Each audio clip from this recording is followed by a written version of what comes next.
People know about getting divorced and ending their marriage, but they do not know about how to survive the financial downfall that usually comes with a divorce. We're going to talk about that next right here on Due Process.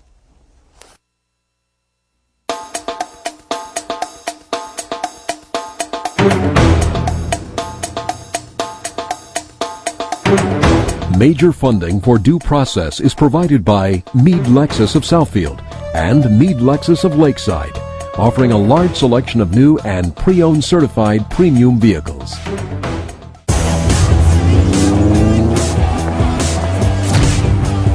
Someday, your life will flash before your eyes. Make it worth watching. Introducing the 2013 Lexus LS, an entirely new pursuit. And by WWJ News Radio 950, keeping you up to date with the latest news, traffic, weather, sports, and business information 24 hours a day, 7 days a week. Live, local, and committed to Michigan's future. News Radio 950, WWJ.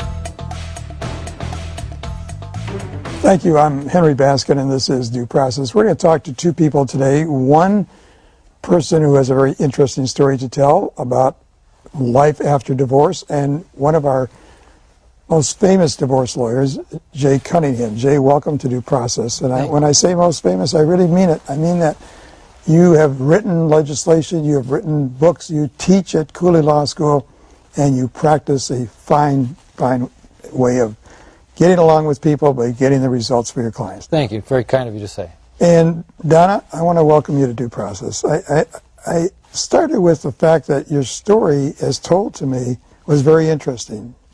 You were divorced, and as a result, did you find things? Tell us about yourself. You have two children? I have two children.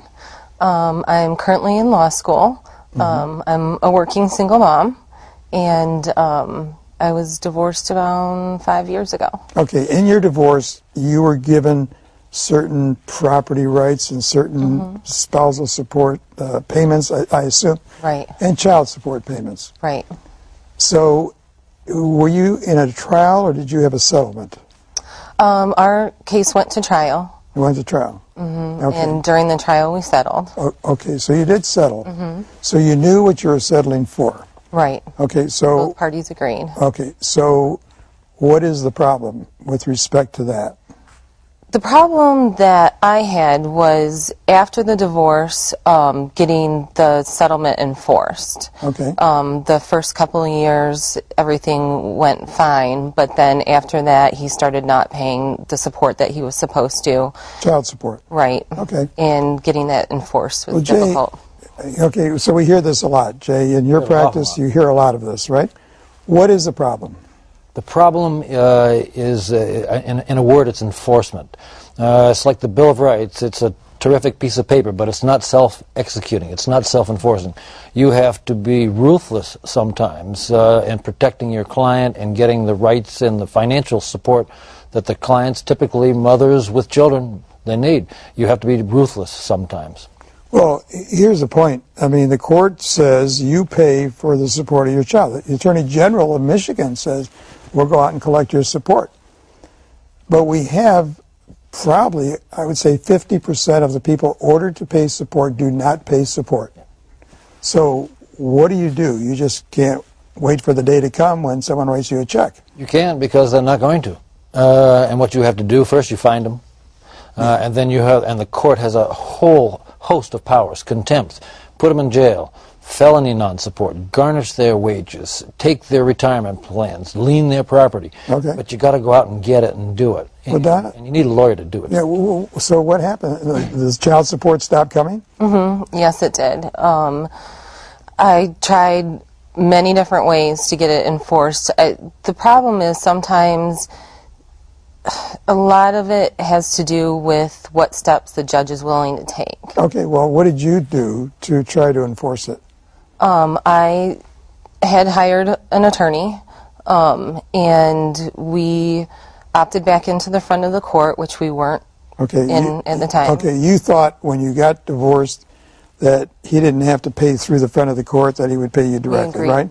doing that. But that didn't work out too well. No. So you went back in the front of the court? Right. Jay, is that a common practice? The front of the court, the law is that that's the default position. You have to go through the front of the court. It's actually now called Michigan Support and Disbursement, but you have to do it unless you opt out. Couples do opt out, but a lot opt back in. Think of it as like a collection agency that tries to help. Okay, so what happened, Donna? You went back in the front of the court. We did. Did they take your case? They did take the case back. There was a couple of issues of law that had to go back to the judge. We went back to the judge. The judge made a ruling. Well, what's the issue of law? There was an agreement to pay you child support until your children were 18? Right. Or 19 and a half if they're still in school. What was the issue of law there? The judge had to take a look at the child support agreement and make a ruling on it. Well, Jay, how do you change how do you stop paying child support? How do you change it? Well, first off, if you stop paying child support without a court order, then you are in contempt of that court's order. Okay. But certainly, we've seen plenty of times in the last number of years where a paying person will go to court and say, look, I'm lost my job, I don't make as much, judge, would you lower my support? Lowering support is one thing. How about saying, well, I lost my job? What does the court do? I mean, I remember the days when people would be sent to jail. Oh yeah, and Donna's right. It varies by judge to judge. Some judges will be stricter, and they'll second time up they'll be in jail. Matter of fact, I remember an occasion where a judge asked the defendant, "What kind of watch you wearing, sir?" And he goes, "Well, it's a Rolex." And the judge says, "Take it off and give it to the sheriff." Yeah, so he can sell it. Yeah, that's right, exactly right. So some judges are more stricter about it than others. Well, see, I've been in courtrooms where I've heard judges say, well, just get a job. He said, I don't have a job. Go wash cars. Yeah. Do something to support your children. Right. So you went back to the front of the court, and there was an issue of law, and it got straightened out, I assume. Then what happened? Well, my ex-husband is a business owner, so he owns his own business, and that creates some other issues as well, as far as finding income. Right. See, that's another one, Jay. That's another one, because the first step in the process typically is a wage assignment.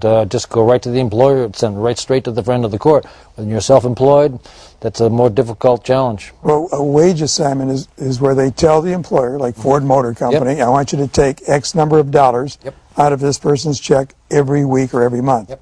That's easy. That's easy. But when someone owns their own business, they may not pay themselves. They may not pay themselves. They may create loans. It's just it's probably the more difficult assignment in collecting child support. Well, how do you then say to a woman with 2 children, sorry, can't help you, or we'll try to lien property, but the property's not in his name?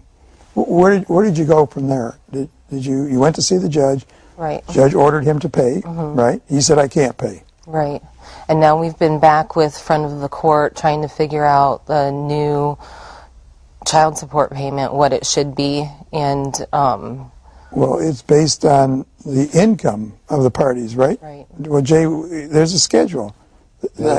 Michigan has guidelines that essentially say that every child in the state of Michigan will receive the same support as his classmate or her classmate next to him under the same amount of income with the same number of overnights. Okay. So that's at least that's the start. There's a formula. The formula. Okay, and we follow the formula. Follow the formula. Well, what I don't understand, seriously, is that there are thousands of these cases floating around. Years ago, I guess, there seemed to be an easy way by saying you're going to jail. And when you sent someone to jail, within 2 hours, the family was there to pay the money. To get their son out of jail, get their husband or ex-husband out of jail, or whatever it was. Yep. Somebody was there to pay. But judges are not apparently doing that, I guess. Well, then you run into the whole policy of jail overcrowding. Where do you put these guys? Jail overcrowding? You get all these stories that are sort of weighing as policy upon the judges. And so I suppose that does factor into it. But I tell you what, nothing works. No one likes to be dressed up in orange. No, I know. and that works. Well, so as a result of that, your support was sort of terminated or diminished? It's still ongoing. We're, still trying to figure out. How many years now has it been? It's going on 3. 3 years. So for 3 years, you're still trying to figure out how much he's going to pay, if anything. In the meantime, what happened to you between the time he stopped and today? It's been extremely difficult financially. Right. My mortgage, I needed to try to figure something out with that. My house went into foreclosure twice. Oh, really? I tried to modify my mortgage through my lender. That was denied. The house went back into foreclosure. I finally found help through a government program, HUD, Making Home Affordable. Wait a minute. Jay, you've heard this story before, I've heard this story so often, countless stories. I mean, you could do a whole show on the difficulty of getting these banks to help. Well, the banks, Donna, you went to a federal government program? I did. I think we have some numbers that we can put up on the screen to tell people who they can call and to get their mortgage reduced, if not relieved. There's one, Making Home Affordable, and Legal Aid. Are those two outfits, and the State Bar of Michigan also is up there too, they do this without charge, help people keep their homes and stay out of foreclosure? And you can probably back me up. They do it without charge, but it is such a tedious, laborious process. I couldn't imagine how many people just give up on these programs. They're just so loaded with red tape and regulations. It's just horrifying.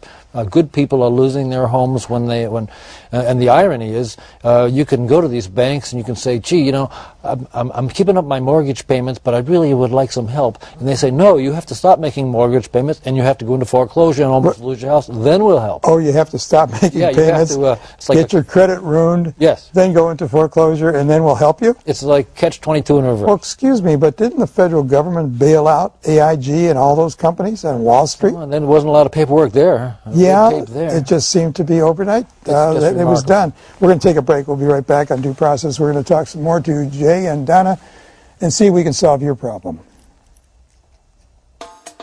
Legal referrals and more information on this and other related topics are available on our website at www.dueprocess.tv.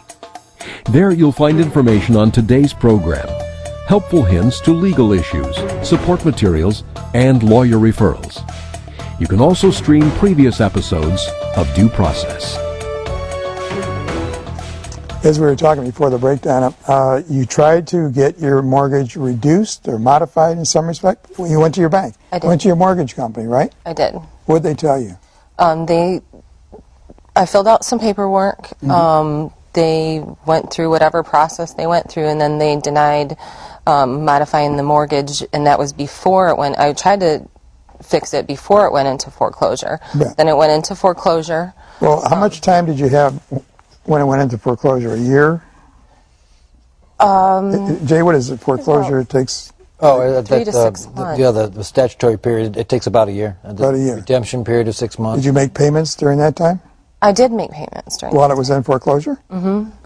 Who advised you to do that? Because I'm trying to give some advice to some of the people. At that time, I didn't have any advice. It was just me working with my lender. Okay. And then I tried to do another program through my lender again, they put the foreclosure off for a little bit, and then I was denied for that.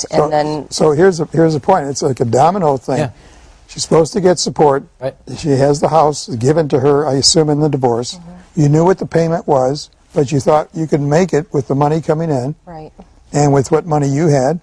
And then, like so many other thousands of people getting divorced, they got divorced, you started losing your home and the equity that was in it, if at all. I'm not sure. The values went down, too. Right. So then you went back to the lender again and tried to work it out and still made the payments. Yes, I was still making payments at that time. Jay, maybe, if you have a foreclosure on your record, you're a bad credit risk. Well, true. There's all this story, you're a bad credit risk. But first off, everybody's a bad credit risk right now. Right. And who could be a better credit risk than the person paying their mortgage? Right. But you have to stop paying your mortgage and become a bad credit risk. Well, I mean, isn't that ironic that they advise you to stop paying the mortgage Right. in order to modify your mortgage? Right. Because that's the only way you get it to a different pile on a different desk. It goes to a different person. Because if you're making your mortgage payments, it sits in this pile. It's like, well, that's fine, bank. Right. We're happy. The payments are getting made. Well, ultimately, Like what I was told was if it's not broke, they're not going to try to fix it. So they told you to stop making payments. Okay, so what did the federal government do? they put me together with somebody who is a counselor who worked specifically with my lender, and they were an advocate for me. So they helped me through the process with all the paperwork, contacting the lender, working out an agreement. And did you get your payment reduced? I did. And what is your credit score like now?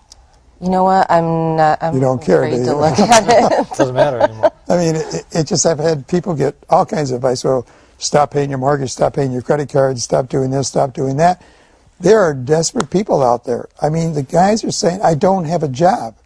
And I get letters from people who say, I can't get a job. Help me get a job and I'll pay support.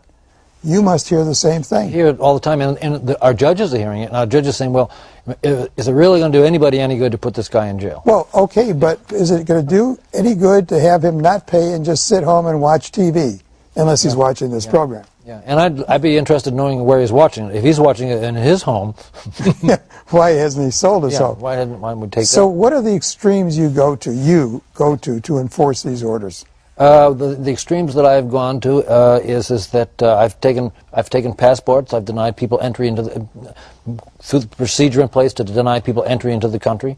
You can you can probably go to the court and say, should we consider parenting time?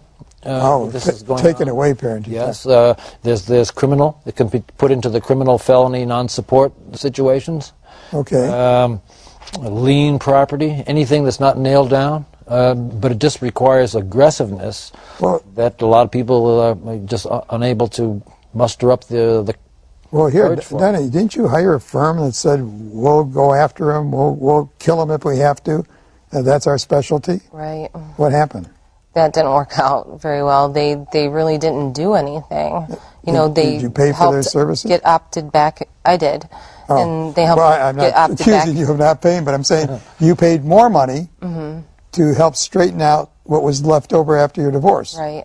And they couldn't do it? No. And then I didn't have any money to Go continue. So Jay, it's like we have to know, you can't put this in bankruptcy. That's right. That you cannot. Your child support obligation, your arrears in child support, you can't discharge that in bankruptcy. So it's always going to be there. It's always collectible. And you know, like Donna said, I've certainly heard of certain stories where you finally go through all of this procedure and you collect this arrearage in child support, but then this attorney fees are paid out of that, and so you're throwing good money after bad. It's Some a difficult attorneys, situation. some of these firms charge a percentage of what they collect. Yeah. Now, that doesn't make much sense because it's your children that are paying the money.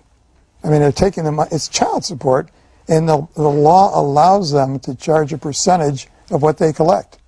Well, you can't do that in divorce court. The divorce lawyer can't do that.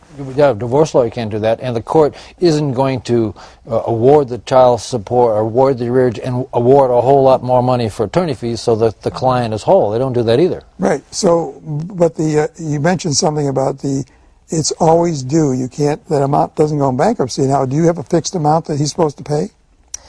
that is pending at the front of the court right now. They're figuring out what the new child support. Is he supposed to pay something? Is there a number? Because I'm trying to get to the point where it accumulates, and you could be collecting that money 10 years from now. Right. I mean, it never goes away, No, right? it never Jay? goes away. That's a judgment. It's Even though always the there. kids are over 18 and 19 and a half? Sometimes 10 and 15 years later, you finally hit the jackpot and you get it. So there's something to look forward to. Yeah. I mean, I don't know how long. You believe that he is purposely not paying himself. I mean, would it be, well, let me just offer this. What if a man who owns a business pays and is remarried, pays his new wife? Is she responsible? She's not responsible, but that will not be allowed under the Michigan child support guidelines. If you own a business and you pay a third party, a related party, that's not going to count. That'll once again, you got to be back in court to do it, but that money will be ordered put back in. Well, I guess the problem is that people have to be forewarned. Here's your settlement. Here's your judgment. Here's your deal. You gave away this to get that. You gave up something to get the house, and then you end up with something you can't pay for. So there has to be some way of telling people in advance that what we created today, what you created in court for your client, is not necessarily going to live past a year or 2 or 3. A judgment for divorce is a very nice piece of paper, but that's really all it is. It's suitable for framing, but it's not self-enforcing. Sometimes you have to go back, and our courts probably have more work going on with post-judgment collection and enforcement proceedings than they are with new cases. Jay, you know, you're an innovator. You propose legislation. What would you say would be a good piece of legislation to pass to make certain that people like Donna get their support, no matter what the amount is? I would say one thought would be to maybe post a bond at the commencement of it. Put money in escrow. Put a title on a deed. Grant security right at the very beginning for child support. So the person, if he fails, typically, if he fails to pay, he knows right then that he's going to lose his house, his car, and his retirement plan. In other words, secure it right away. That might be a way to do it. Can you attach a retirement plan? As a matter of fact, you can't attach it, but there is a procedure called a qualified domestic relations order that can be entered that can take money out of a retirement plan and pay it on a child support arrears. So even retirement plans you can go after retirement plans, and I've done it. Okay, well there was a case of a citizen, but he was also a Canadian citizen, and because he didn't pay support at all, he was living in Canada. When he crossed the Blue Water Bridge, he was arrested, and he was told to pay something like $250,000 into escrow with a friend of the court, and they then distributed the money on a monthly basis to the kids. Now, I mean, but you can't set that up in advance, though. You can't set it up in advance, and child support collection and enforcement is because you're often dealing with people either in bad circumstance or in intentional circumstance. Right. So it's right on the edge of a criminal conduct, and so you're not going after always people that are just interested in helping out. I want to support my kids, but I can't. Right. Well, if you want to support your kids and you can't, you find a way to do it. Well, I always said that. I mean, I remember judges saying, "Go pump gas, pay something for your kids." Those days seem to be gone. What would you say, Donna? What would you're going to law school. You're working, you're going to night school. Right. What would you say would be the appropriate thing to do in a divorce? What would you tell women out there who are facing the same situation that you did? Well, you know that your circumstances are going to change when you get divorced. Right. And so you really do need to plan for your future. Okay. You need to figure out what it is you want in your future, and you need to take the steps to make that happen. But when we advise people to take, that's a good settlement. Here's the amount he's going to pay for spousal support, and we used to call it alimony, and here's the amount for child support. You say, well, I'm good. I've got everything covered. And then within a year, it's uncovered. So what would you advise people to do?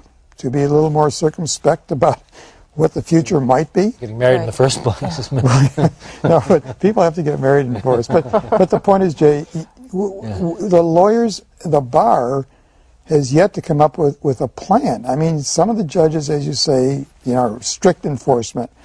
Because I know, a judge will say, go sit in the jury box, you're under arrest, you're in contempt, and someone shows up with money. I mean, they take it out of their sock, they take it out of their mattress, and that's not your case. Right, and I think Jay's right when he says that, things need to be put in place in the beginning to have a little bit of security and some backup. So if something happens, there's something for the children to fall back on.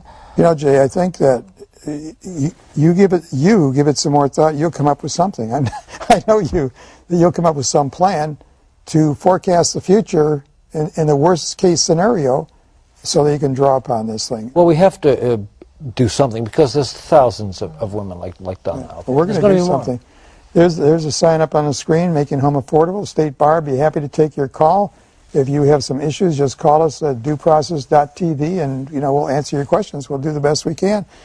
But don't feel alone out there. Jay, thank you so much for being here. I really appreciate it. Donna, I wish you luck in the future and in your future career. Thank you.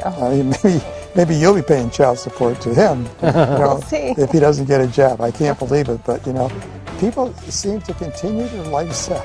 They travel, they do all these things. They say, Judge, I don't have any money. But I don't have any money. And I can understand Judge saying, well, what good is it going to do putting you in jail? Try it once and see what happens. I know. Maybe that's something that's bothered divorce lawyers for years and years, but we're not in a solution. I see it every Friday.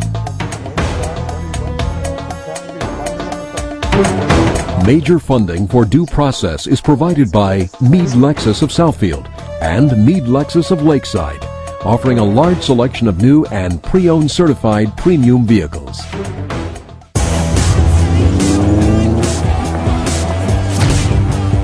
Someday, your life will flash before your eyes. Make it worth watching. Introducing the 2013 Lexus LS, an entirely new pursuit. And by WWJ News Radio 950, keeping you up to date with the latest news, traffic, weather, sports, and business information 24 hours a day, 7 days a week. Live, local, and committed to Michigan's future. News Radio 950, WWJ.